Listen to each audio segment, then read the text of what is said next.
সুন্দরবনের মাঝখানে ছিল এক বটগাছ। সেই বটগাছের ভিতরে বাস করত একটা ছোট্ট টুনি। কিছুদিন পরেই তো বসন্ত নেমে আসবে। এখন বেশি বেশি খাবার জমিয়ে বাসায় রেখে দিতে হবে, নয়তো আবার বসন্তের সময় কিভাবে খাবার নিয়ে আসবো। টুনি যখন এইগুলো নিয়ে চিন্তা ভাবনা করতেছিল, সেই সময়ই পিছন দিয়ে একটা শিয়াল আসে। টনি, তোর কি খবর? তোর বাসায় তো দেখা যাচ্ছে ডিম পেরেছিস নাকি? ডিমটা অনেক সুন্দর। হ্যাঁ শিয়াল ভাইয়া, আমার এইবারের ডিমটা অনেক বড় হয়েছে, বোধহয় অনেক বড় একটা ছানা বের হবে। যাই, আমার আবার দানা করে আনতে হবে। এই কথা বলে সেই টুনিটি ওইখান থেকে দানা আনতে চলে যায়। ওইখানে দাঁড়িয়ে দাঁড়িয়ে শিয়াল বলতে থাকে যে, পোকা টনি বাসায় ডিম রেখে চলে গিয়েছে। হা হা হা, টনি আসার আগে এই ডিমটা খেয়ে ফেলতে হবে। কেউ দেখার আগেই এখান থেকে ডিমটা খেয়ে চলে যেতে হবে। যাই, তাড়াতাড়ি গিয়ে ডিমটা খেয়ে ফেলি। তারপরে ওই দুষ্ট শিয়ালটা টুনির ডিমগুলো নিয়ে খেয়ে ফেলে আর বলতে থাকে যে, আহা কি মজা টনির ডিম খেতে, পেট একেবারে ভরে গিয়েছে। যাই, টুনি আসার আগেই বাড়িতে চলে যাই, নয়তো আবার টুনি দেখলে রাজা মশাইয়ের কাছে বিচার দিবে। তাড়াতাড়ি বাসায় চলে যায়। তারপরে টুনির ডিম খেয়ে ওই শিয়ালটা বাসায় চলে যায়। ওইদিকে ওই টুনি দানা খেয়ে তার বাসায় ফিরে আসে। ফিরে এসে দেখতে পায় যে তার বাসায় আর ডিম নেই। হায় আল্লাহ, আমার ডিম কোথায় গেল? এখানে তো ওই দুষ্ট শিয়ালটা ছাড়া আর কেউই ছিল না। নিশ্চয়ই ওই দুষ্ট শিয়ালটা আমার ডিমগুলো খেয়ে ফেলেছে। এই দুষ্ট শিয়ালের নামে রাজামশাইয়ের কাছে নালিশ করতে হবে, নয়তো এই দুষ্ট শিয়ালটা আর ভালো হবে না। এই কথা বলে সেই টুনিটি ওইখানে অজোরে কান্না করতে থাকে। ঠিক সেই সময় ওই টুনির কান্নার আওয়াজ শুনে পাশের বাসা থেকে কাক চলে আসে টুনির সাথে কথা বলার জন্য, যে টুনির কি হয়েছে। কে রে টনি, কি হয়েছে তোর? কান্না করছিস কেন? তোর কি হয়েছে? তোকে কি কেউ মেরেছে নাকি? না, আমাকে কেউ মারেনি। ওই পাশের জঙ্গলের দুষ্ট শিয়ালটা আমার ডিম খেয়ে ফেলেছে। আমি বাসায় ডিম রেখে দানা আনতে গিয়েছিলাম। ও তাই বলিস? তাই তো বলি, এই শিয়াল এত তাড়াহুড়া করে কোথায় যাচ্ছে? আমার সামনে দিয়ে যাওয়ার সময় অনেক তাড়াহুড়া করে সে বাসায় চলে গিয়েছে। আমি জিজ্ঞেস করেছিলাম, কি হয়েছে শিয়াল ভাইয়া, কোথায় যাচ্ছ? তাহলে বোধহয় ওই দুষ্ট শিয়ালটাই আমার ডিমগুলো খেয়েছে। এখানে ওই দুষ্ট শিয়ালটা ছাড়া আর কেউ ছিল না। হ্যাঁ হ্যাঁ, তুই রাজামশাইয়ের কাছে বিচার নিয়ে চল, রাজামশাই কিছু একটা করতে পারবে। ঠিক বলেছ তুমি, রাজামশাই কাছে যেতে হবে। চলো, তুমি আর আমি মিলে রাজামশাইয়ের কাছে যাই, রাজামশাই কিছু একটা করবে। হ্যাঁ হ্যাঁ চল, রাজামশাইয়ের কাছেই চল, হয়তো ওই শিয়ালটার ভালো হবে না রে। হ্যাঁ, ওই শিয়ালটাকে উচিত শিক্ষা দিতে হবে। চলো আমরা রাজামশাইয়ের কাছে যাই, গিয়ে ওই শিয়ালের নামে কথা বলি আসি। হ্যাঁ হ্যাঁ চল, আমরা রাজামশাইয়ের কাছে যাব, গিয়ে ওই শিয়ালের নামে বিচার দিয়ে আসবো। তাহলে চলো কাক ভাইয়া, আমরা রাজামশাইয়ের কাছে এখনই যাই। হ্যাঁ হ্যাঁ চল, আমরা যাই। তারপরে ওই টুনি আর কাক মিলে উড়ে চলে যায় রাজার কাছে। ওই জঙ্গলের ছিল অনেক সুন্দর পরিবেশ, সব পশু পাখি একসঙ্গে মিলেমিশে থাকতো। কিন্তু ওই জঙ্গলের সৌন্দর্য নষ্ট করার জন্য ওই শিয়ালই ছিল একটা দুষ্ট শিয়াল। সে সবাই ডিম খেয়ে ফেলতো। আর ওই জঙ্গলের রাজা ছিল সিংহ। সে ছিল অনেক ভালো মনের মানুষ আর শয়তানদের ভালো শিক্ষা দিত। সে ছিল অনেক শক্তি। তারপরে টুনি আর কাক মিলে ওই সিংহর কাছে চলে আসে। কিরে টুনি, কিরে কাক, তোরা এখানে কি করতে এসেছিস? তোদের কি কোনো সমস্যা হয়েছে নাকি? কোনো সমস্যা হলে আমার কাছে বল, আমি তোদের সমস্যার সমাধান করে দিব। আমি হলাম এই জঙ্গলের রাজা। আসলে রাজামশাই, জঙ্গলের একটা দুষ্ট শিয়াল আমার ডিম খেয়ে ফেলেছে। ওই দুষ্ট শিয়ালটা আমার বাসার কাছে এসেছিল। তারপর আমি দানা খেতে গিয়েছিলাম, সেই সুযোগে ওই শিয়ালটা আমার বাসা থেকে ডিম খেয়ে পালিয়েছে। ওই দুষ্ট শিয়ালের কিছু একটা করেন সিংহমশাই। কি বলিস? আমার জঙ্গলে নাকি পাখিদের ডিম খেয়ে ফেলে শিয়াল? এ তো কিছু একটা করতেই হবে। দাঁড়া, দেখি ভালু এই দিকে আসে কিনা। বালুর হাতে ওই শিয়ালকে ধরে আনতে পাঠাবো। ধরে এনে জিজ্ঞেস করব যে ওই শিয়াল তোর ডিম কেন খেয়েছে। ওই তো বালু এসে পড়েছে। এই ভালু, তুই গিয়ে শিয়ালের বাসা থেকে শিয়ালকে একটু ডেকে নিয়ে আয় তো। যা, শিয়াল নাকি এই টুনির ডিম খেয়ে ফেলেছে। তুই গিয়ে ওই শিয়ালটাকে ডেকে নিয়ে আয়, যা। ঠিক আছে রাজামশাই, আমি এই যাচ্ছি আর এই আসছি। ওই শিয়াল বেটাকে নিয়ে আসছি আমি। ওই শিয়াল বেটা টুনির ডিম কেন খাবে? আমি এক্ষুনি গিয়ে ওই শিয়ালকে ধরে নিয়ে আসছি। তারপরে ওই ভালু চলে যায় ওই শিয়ালকে নিয়ে আসতে। তুই কোনো চিন্তা করিস না রে টুনি। ওই শিয়াল যদি তোর ডিম খেয়ে থাকে তাহলে ওকে উচিত শিক্ষা দেওয়া হবে এবং এই জঙ্গল থেকে ওকে বের করে দেওয়া হবে। তুই কোনো চিন্তাই করিস না, আমি ওকে উচিত শিক্ষা দেব। তারপরে ওইখানে ওই দুষ্ট শিয়াল টুনির ডিম খেয়ে মনের সুখে ঘুমাচ্ছিল। তখনই সেই ভালু তার বাসায় চলে আসে এবং তাকে জোরে জোরে ডাকতে থাকে এবং বলতে থাকে যে তাড়াতাড়ি ঘুম থেকে উঠ। পেরে দুষ্ট শিয়াল, তাড়াতাড়ি ঘুম থেকে ওঠ। তোর আজকে রাজামশাইয়ের কাছে যেতে হবে। তুই নাকি টুনির ডিম খেয়ে ফেলেছিস। ওঠ ঘুম থেকে। এই দুষ্ট শিয়াল। কি হয়েছে? সকাল সকাল এসে আমার ঘুমটা কেন ভাঙালে? তোমার কি আর খেয়ে দে কোনো কাজ নেই নাকি? আমার ঘুম ভাঙাতে এসে পড়েছ? কি হয়েছে তোমার? সারাদিন ঘুরে ঘুরে কি মানুষের ঘুম ভাঙাও নাকি তুমি? হ্যাঁ, এই দুষ্ট শিয়াল, তোকে রাজামশাই ডেকে পাঠিয়েছে। চল তুই আমার সাথে। তুই নাকি টুনির ডিম খেয়ে ফেলেছিস। আজকে আয় রাজামশাইয়ের কাছে। আজকে তোর একদিন কি রাজামশাইয়ের একদিন। বললেই হলো নাকি আমি টনির ডিম খেয়েছি? মিথ্যা কথা, আমি টনির ডিম খাইনি। এটা টনি মিথ্যা কথা বলেছে। আমি কেন টনির ডিম খেতে যাব? টনির ডিম অন্য কেউ খেয়েছে। টনি আমার নামে দোষ দিয়ে দিয়েছে। তোর নামে কি দোষ দিয়েছে না কি করেছে আমি তা জানি না। তুই চল রাজামশাইয়ের কাছে, গেলেই বুঝতে পারবি তোর নামে কি দোষ দিয়েছে না তুই সত্যি টুনির ডিম খেয়ে ফেলেছিস। তারপরে ওই শিয়ালকে নিয়ে ওই ভালু ওই রাজামশাইয়ের কাছে চলে যেতে থাকে। এত দেরি হয়ে যাচ্ছে কেন ওদের বাসায় ফিরতে? ওদের তো এত দেরি লাগার কথা না। ওরা কখন আসবে?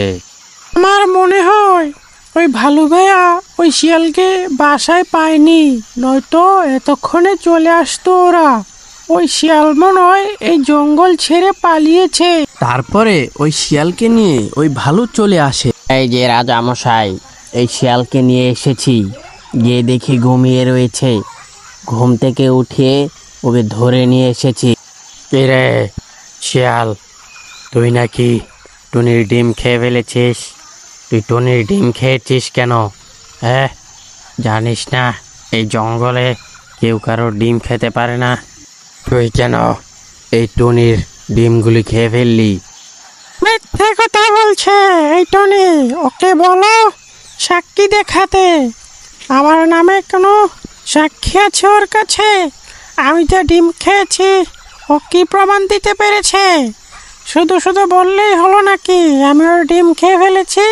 আমি বাসা থেকে দানা খেতে গিয়েছিলাম সময় তো তুমি আমার বাসার নিচে ছিলে। তুমি তো আমার ডিম খেয়ে পালিয়েছো। কাক ভাইয়াও তো তোমাকে দেখেছে। তুমি আমার ডিম খেয়ে তাড়াহুড়া করে বাসার পথে ফেরার সময় কাক তো তোমাকে দেখেছে। তুমি এখন মিথ্যা কথা বলতেছো। এই থাম তোরা, প্রমাণ ছাড়া এই জঙ্গলে কোনো বিচার হয় না। যদি প্রমাণ না দিতে পারিস তাহলে এই শিয়াল নির্দোষী হবে, আর প্রমাণ দিতে পারলে এই শিয়াল দোষী হবে। বুঝতে পেরেছিস? এই জঙ্গলে প্রমাণ ছাড়া বিচার করা হয় না। তাহলে আমি চলে যাই রাজামশাই। শুধু শুধু আমার ঘুমটা ভাঙিয়ে আমাকে এখানে নিয়ে এসেছেন। আমি চলে যাই বাসায়। আমাকে আবার অনেক কাজ করতে হবে। আমি এখন চলে যাই। কি বলেন রাজামশাই? আমার বাসায় অনেক কাজ আসে। আর কারোর মিথ্যা কথায় কোনো সময় কাউকে ডেকে আনবেন না রাজামশাই। ওরা মিথ্যা কথা বলে আপনার সময় নষ্ট করে। বুঝতে পেরেছেন? আমি আজকের মতো আসি। কি বলেন রাজামশাই? হ্যাঁ হ্যাঁ, তুই যা, তুই তোর বাসায় চলে যা। তোর এত জ্ঞান দিতে হবে না। বুঝতে পেরেছিস? যা, তুই তোর বাসায় চলে যা। আর এই যে টনি, তুমি এখান থেকে সঠিক প্রমাণ নিয়ে তারপর বিচার দিবে। বুঝতে পেরেছ? তারপরে ওই দুষ্ট শিয়ালটা ওইখান থেকে হাসতে হাসতে চলে যায়। আর ওই টুনি অনেক মন খারাপ করে ওইখানে বসে থাকে। রাজামশাই, ওই দুষ্ট শিয়াল সত্যি সত্যিই কিন্তু আমার ডিম খেয়েছে। আপনি ওই শিয়ালকে কিছুই বলেননি, উল্টো আরও আমাকেই বোকাঝোকা করলেন। ওই দুষ্ট শিয়াল তো আমার ডিমগুলো খেয়ে ফেলেছে। ওই কাক ভাইয়াও দেখেছে। ওই দুষ্ট শিয়াল ডিম খেয়ে ওইখান দিয়ে তারা। আরে আমিও তো জানি ওই দুষ্ট শিয়ালি তোর ডিমগুলো খেয়েছে, কিন্তু প্রমাণ ছাড়া যে এই জঙ্গলে বিচার হয় না। ওই শিয়ালকে হাতে নাতে ধরতে পারলে, এবার তুই ডিম পারলে তোর ডিমের পাহারাদার হব আমি। আর দেখব ওই দুষ্ট শিয়াল তোর ডিম খেতে আসে কিনা। তাহলেই ওই দুষ্ট শিয়ালকে উচিত শিক্ষা দিতে পারবো। বুঝতে পেরেছিস? এখন তুই বাসায় চলে যা, গিয়ে আবার ডিম পাড়ার ব্যবস্থা কর, তাহলেই হবে। আচ্ছা ঠিক আছে রাজামশাই, আমি আবারও ডিম পাড়ার ব্যবস্থা করতেছি। আপনি ওই শিয়ালটাকে উচিত শিক্ষা দিবেন। তারপর কিছুদিন পরে ওই টুনিটা আবারও একটা ডিম পাড়ে এবং সেই শিয়ালে ওইখানে আসার অপেক্ষা করতে থাকে। এইবার ওই দুষ্ট শিয়ালকে আচ্ছা মজা দেখাবো। রাজামশাই এখনো আসছে না কেন? রাজামশাই যে কখন আসবে? তারপরে ওইখানে বসে বসে ওই টুনিটা অপেক্ষা করতে থাকে। ঠিক সেই সময় দৌড়ে চলে আসে। কিরে টনি, যা, তুই বাসা থেকে চলে যা। আজকে আমি তোর বাসা পাহারা দিব। দেখি কে এসে তোর ডিম খেয়ে যায়। আজকে তোরেই ছাড় দিব। ঠিক আছে রাজামশাই, আমি এখন বাসা থেকে চলে যাচ্ছি। আমি বাসা থেকে ফিরবো যদি ওই শিয়াল আবার এখানে আসে। আমি ওই ঝোপের আড়ালে চলে যাই। তারপরে ওই দুজন মিলে ওই ঝোপের আড়ালে গিয়ে ওই শিয়ালের জন্য অপেক্ষা করতে থাকে। সিংহ ছিল প্রচুর চালাক। দেখি কিভাবে ওই দুষ্ট শিয়াল এই টুনির ডিম খায়। আজকে এইখানে বসে পাহারা দিতে থাকি। ওই দুষ্ট শিয়াল আসলেই ওকে ধরে ফেলবো এবং এই জঙ্গল থেকে বের করে দেব। এই চোপের ভিতরে গিয়ে আমি বসে থাকি, দেখি ওই শিয়াল এই টুনির ডিম খেতে আসে কিনা। আজকে ওই শিয়ালকে ধরে। তারপরে সেই সিংহ ওই ঝোপের আড়ালে গিয়ে বসে থাকে ওই শিয়ালের জন্য। ওই শিয়াল যদি ওইখানে আসে তাহলেই ওই শিয়ালকে ধরে ফেলবে ওই সিংহ। সেই আশায় সেই সিংহটা সেই ঝোপের আড়ালে বসে থাকে এবং ওই শিয়ালের আসার অপেক্ষা করতে থাকে। অনেক দিন তো হয়ে গেছে ওই টুনির ডিম খেয়েছিলাম। এতদিনে হয়তো ওই টুনি আবারও ডিম পেড়েছে। এইবারও গিয়ে ওই টুনির ডিমগুলো খেয়ে আসতে হবে। যাই, কে দেখে আসে ওই টনি ডিম পেড়েছে কিনা। ডিম পারলে আবার ওই টনির ডিমগুলি খেয়ে ফেলবো আমি। পোকা টনি শুধু শুধু রাজা মশাইয়ের কাছে গেছে, আজকে গিয়ে ওই টনির ডিমগুলি খেয়ে ফেলবো। এই কথা বলে সেই দুষ্ট শিয়াল আবারও ওইখানে ডিম খেতে আসতে থাকে। কিন্তু ওই দুষ্ট শিয়াল তো আর জানে না এইবার যদি সে ডিম খেতে আসে তাহলে যে আরে আরে আরে, টনির বাসায় তো দেখা যাচ্ছে ডিম। এই ডিমটাও আমি খেয়ে ফেলবো। এবারের ডিমটাও আমি খাবো। বোকা টনি বাসায় ডিম রেখে চলে গিয়েছে, এইবারের ডিমটাও আমি খেয়ে ফেলবো। তাড়াতাড়ি ডিমটা খেয়ে ফেলি, কেউ দেখার আগে। তবে রে দুষ্ট শিয়াল, আমি যে পিছনে আছি তুই তো তা জানিস না। তুই ডিমটা ধরলেই আমি পিছন থেকে তোকে আক্রমণ করব। দাঁড়া তুই, তোকে আজকে পেয়েছি। তারপরে এই সিংহটি তার উপরে ঝাঁপিয়ে পড়ে। রে, ডিম খেতে এসেছিস তুই? এবার তো ধরা পড়ে গিয়েছিস।